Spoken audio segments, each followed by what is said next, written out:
आपके सरकारी आवास पर जो पत्थरबाजी हुई है, इससे पहले भी हुई है, क्या कहेंगे सर? क्या ये घटना हुई जो आपने पुलिस में भी शिकायत दर्ज कराई है? देखिए, जब दिन दहाड़े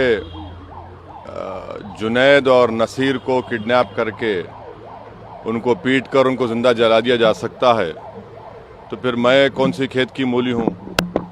और जो भी ये कर रहे हैं उनके हौसले इसलिए बुलंद हो रहे हैं क्योंकि उनको मालूम कि उनके पॉलिटिकली आइडियोलॉजिकली उनकी पार्टी सत्ता में है, और इसीलिए चाहे जुनैद हो, नसीर हो, या जहाँ कहीं भी इस तरह से दलितों को, आदिवासियों को होता है, तो फिर असदुद्दीन ओवैसी एमपी ज़रूर है, मगर अब उनके हौसले बुलंद हैं। वो लोग रेडिकलाइज हो चुके हैं और उनको लगता है कि वायलेंस के ज़रिए से वो अपने एजेंडे को मुकम्मल कर सकते हैं। तो ये चौथी मर्तबा मेरे घर पर हमला हुआ है, और आप देख रहे हैं कि 10 कदम के फासले पर दिल्ली पुलिस का हेडक्वार्टर है, और ये बाजू ECI है, हाई सिक्योरिटी जोन है, इतने कैमरास हैं। मगर कल 12:30 बजे DCP साहब आए थे, हम उनको यही बोले कि आप देख लीजिए, अपने कैमरास में देख लीजिए, निकाल लीजिए उनको। ये हर बार हमसे होता है। पिछले बार पिछली गेट से हम स्पीकर साहब से इजाज़त लेकर पिछली गेट का परमिशन खुलाए, क्योंकि एक बार अंदर घुसकर हमारे जो डोमेस्टिक हेल्पर हैं, जो 50-60 साल से यहाँ पर है, राजू साहब को, राजू लाल को उन्होंने पीटा था, वहाँ पर जाकर उन्होंने यूपी इलेक्शन के दौरान में लाइव टेलीकास्ट फेसबुक पर करके पत्थर मारे। अब ये हो रहा है, तो ये मुझे लगता है कि हम लोग और आप न्यू इंडिया देख रहे हैं। सर, किस पर शक है? कौन लोग हो सकते हैं? मुझे नहीं मालूम कौन लोग हो सकते हैं। यकीनन ये वही लोग हो सकते हैं जो नाथूराम गोडसे की आइडियोलॉजी को मानते हैं, जो वायलेंस पर भरोसा रखते हैं, जो रूल ऑफ लॉ और संविधान को ख़त्म करना चाहते हैं और नफ़रत को आम करना चाहते हैं। तो यही लोग हो सकते हैं, मगर इंडिविजुअली कौन है मैं नहीं जानता। अब इतने CCTV कैमरास हैं, आप लोग अपने रिलायबल सोर्सेज का इस्तेमाल करिए ना, अब के बार तो कम से कम। शिकायत दी गई है सर? अब ये तीसरा सवाल है। हाँ सर, क्या सर जो सर्वेंट या और लोग थे, किसी को देखा उन्होंने पत्थरबाजी करते हुए हमला करते तो हम जो है कल रात में 11:30 बजे जयपुर से पहुंचे। 2 दिन का हमारा प्रोग्राम था पार्टी का, MIM पार्टी राजस्थान में। जब हम यहाँ 11:30 बजे पहुंचे, हम अंदर चले गए थे, और थोड़ी देर में सोने जा रहे थे, तो हमारे जो डोमेस्टिक हेल्पर है, उनकी वाइफ, उसने आकर कहा कि सर ऐसा ये वाक़या हुआ है। तो हमारे साथ हमारे दोस्त यामीन खान थे। हमने कहा कि भाई जाइए ज़रा सामने पुलिस स्टेशन में इत्तला करिए। और फिर वो लोग आए और देखे, हम तो नहीं थे, जब आए देखे यहाँ पत्थर भी थे हमारे साथ। तो आजकल केंद्र सरकार ने Z कैटेगरी हमको दे दी है, तो वो भी एक बहुत बड़ा हम पे बोझ है। तो खैर वो लोगों ने भी देखा, पुलिस ने देखा, वो उनको पता चलेगा। वो आप लोग अपने सोर्सेज का इस्तेमाल करिए भाई, वो कैमरे में। सर, देखिए, मेरी कोई अहमियत नहीं है, और मैं तो अपने कॉज के लिए अल्हम्दुलिल्लाह इंशाअल्लाह मरने को तैयार हूँ। मगर ये तो देश को सोचना पड़ेगा कि जो लोग जो वायलेंस को, हिंसा को इस्तेमाल कर रहे हैं, इससे देश कहाँ तक मजबूत होगा या कमज़ोर होगा, कहाँ तक हमारे क़ानून की व्यवस्था अच्छी होगी या आम जनता का उससे एतमाद उठ जाएगा। तो ये तो देश को सोचना पड़ेगा। सर, इसके अलावा आप जो है अभी आप बहुत पूछ चुके हैं। और तो सरकार ने सिविल कोड पर भी आगे बढ़ने की बात कर रही है। हाँ, सिविल कोड पर सरकार आगे बढ़ने की बात कर रही है। हाँ, आगे, का बयान है। हाँ, आगे बढ़ने की बात कर रहे हैं। तो हम केंद्र सरकार को बता रहे हैं कि भारत के मुसलमानों को जो उनके रिलीजियस कल्चर्स हैं, प्रैक्टिसेस हैं, उसका या कस्टम है, उसका उनको प्रोटेक्शन मिलता है आर्टिकल 29 के तहत, जो एक अनफेटर्ड फंडामेंटल राइट है। और कोई भी सरकार UCC के नाम पर मुझसे मेरा फंडामेंटल राइट नहीं छीन सकती। सर, नासिर जुनैद वाले मामले में आप खुलकर बोल रहे हैं, वो गए भी हैं, राजस्थान भी गए, तब अपने बयानों में भी जिक्र किया। हाँ। लेकिन श्रीकांत के उस बच्चे के बारे में कोई जिक्र नहीं कर रहा, आपने भी नहीं किया, जब उसकी पत्नी को मारा गया, उसकी मौत बिल्कुल गलत, आपको गलत फहमी है। जी। आप ही के मीडिया के लोग ने कल हमसे सवाल किया था, हमने उसका कंडेम किया है। गलत हुआ है, बिल्कुल नहीं होना चाहिए। दो गलतियां मिलकर एक सही तो नहीं हो सकता है ना। तो सर आप परिवार से मिलेंगे, क्योंकि आपने जो जुनैद है नासिर, उसके परिवार से भी आपने आप मुलाकात करवा दीजिए, कम से कम फ़ोन से बात करवा दीजिए, हम बात कर लेंगे। वैसे सर नहीं, हम बात करने तैयार है, आप बात करवा दीजिए। वैसे साहब आप कह रहे हैं कि चौथी बार ये हमला है, तो आपको क्या एक बारगी हमले के बाद डर बढ़ता जा रहा है आपका? सर देखिए, इंसान जब दुनिया में आप और हम आते हैं ना, तो हर एक को इस दुनिया से जाना है, कोई यहाँ पर रहने वाला नहीं है।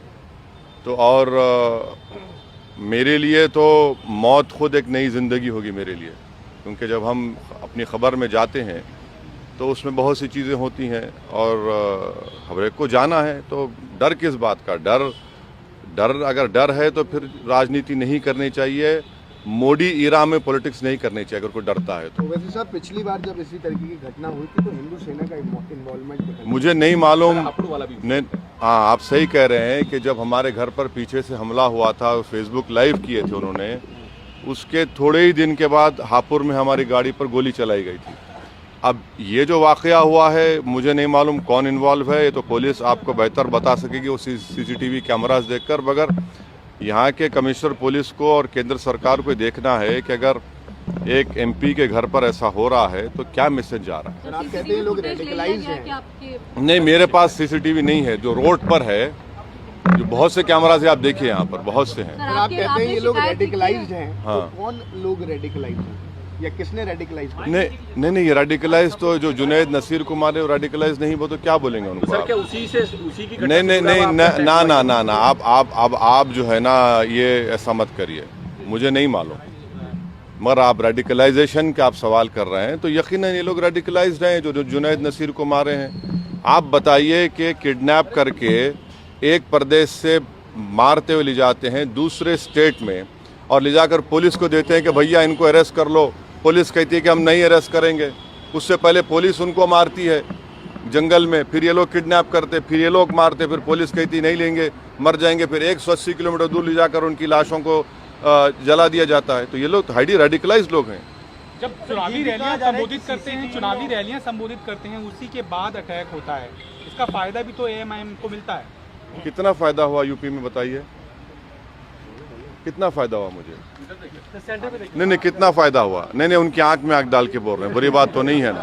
फायदा बीजेपी को हो जाता है। हाँ, अब आइए, अब आप आगे बाप, हमको फायदा हो जाता है, कभी उनको फायदा हो जाता है, कभी वो कहता है कि भाई ये तो ऐसा, हम जब तक जिंदा हमको अल्लाह रखेगा ये सवाल हमसे पूछा जाता रहेगा, फ़ायदा किसको हो रहा है? भाई हमको फ़ायदा क्या हो रहा है? मुसलमानों को कहाँ फ़ायदा हो रहा है? देश की जमहूरियत को, देश के रूल ऑफ लॉ को कहाँ फ़ायदा हो रहा है? इसका कोई इत्मीनान बख्श जवाब भी तो वैसे साहब होगा ना इस सवाल का, जब ये बार बार हो रहा है। नहीं, मुझे किसी को इत्मीनान दिलाने की ज़रूरत नहीं है। मैं जो काम कर रहा हूँ किसी को इत्मीनान दिलाने के लिए नहीं कर रहा हूँ, बल्कि बेचैनी पैदा करने के लिए, अपने हक़ को हासिल करने के लिए कर रहा हूँ। सर पुलिस कह रही है कि अभी CCTV देख रहे हैं, कुछ खास अभी तक नहीं मिला है। हाँ। ये भी कह रहे हैं कि ऐसा हो सकता है कि बंदर ने शायद फेंक दिया कुछ आपको। हाँ, बंदर ही हो सकते हैं। भारत की लोकतंत्र के जो दुश्मन हैं वो बंदर ही हैं, और जो ये सब कर रहे हैं बिल्कुल सही है। भाई कभी वो लोग ECI के ऊपर पत्थर नहीं फेंकता बंदर, पुलिस ऑफिस पर बंदर पत्थर नहीं फेंकता। यानी ये लगता है ये बंदर को मालूम कि किसके ऊपर पत्थर फेंकना, किस पर नहीं फेंकना।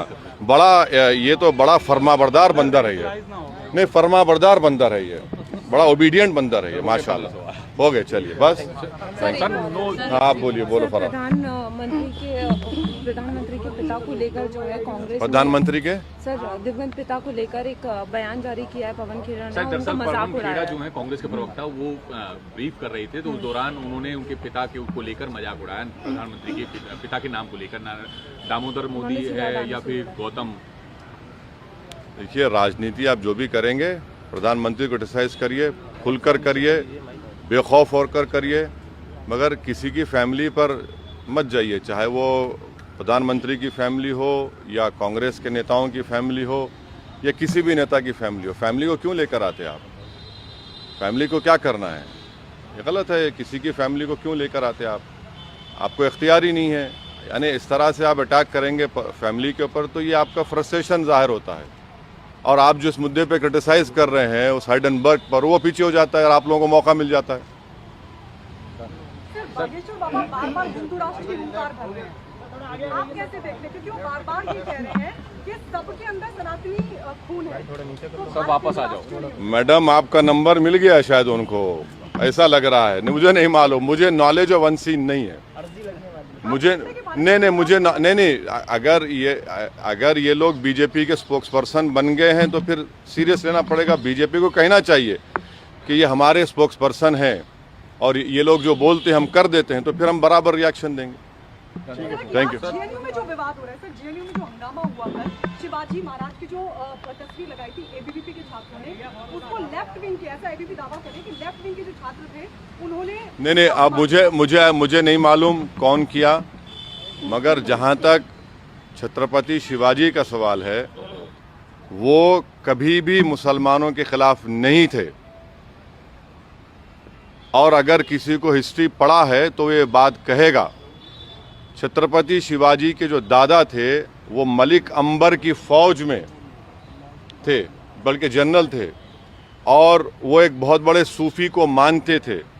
और जब शिवाजी आगरा की किले से औरंगज़ेब के हिरासत से उनके साथ भागे, उनके साथ कौन था? मुसलमान था। शिवाजी की नेवी चीफ कौन था? उसमें कई चीफ मुसलमान था। शिवाजी के जनरल में कई मुसलमान थे। तो ये लड़ाई उस वक्त मुग़ल बादशाह और छत्रपति शिवाजी के दरमियान में थी। मगर अब बाज़ लोग जो है उनको इस तरह से ले जाकर छत्रपति शिवाजी की तौहीन कर रहे हैं। वो तो वो जो कल्याण के नवाब की जो वाइफ उनको वॉर में आई, तो उन्होंने बड़ी इज्जत के साथ, बगैर उसको कोई हाथ लगाए, को तकलीफ पहुंचे, उनको वापस पहुंचाया। तो छत्रपति शिवाजी की लाइफ को पढ़ने की ज़रूरत है। मगर अब जो लोग ज़िंदगी भर नफ़रत की बात करते हैं, हिंदू मुस्लिम की, हिंदू राष्ट्र की, ये सब बकवास करते हैं, तो वो तो हर बड़े बड़े आइकॉन को हड़पने की कोशिश कर रहे हैं। अब जो कुछ जेएनयू में हुआ वो आप पुलिस देखेगी।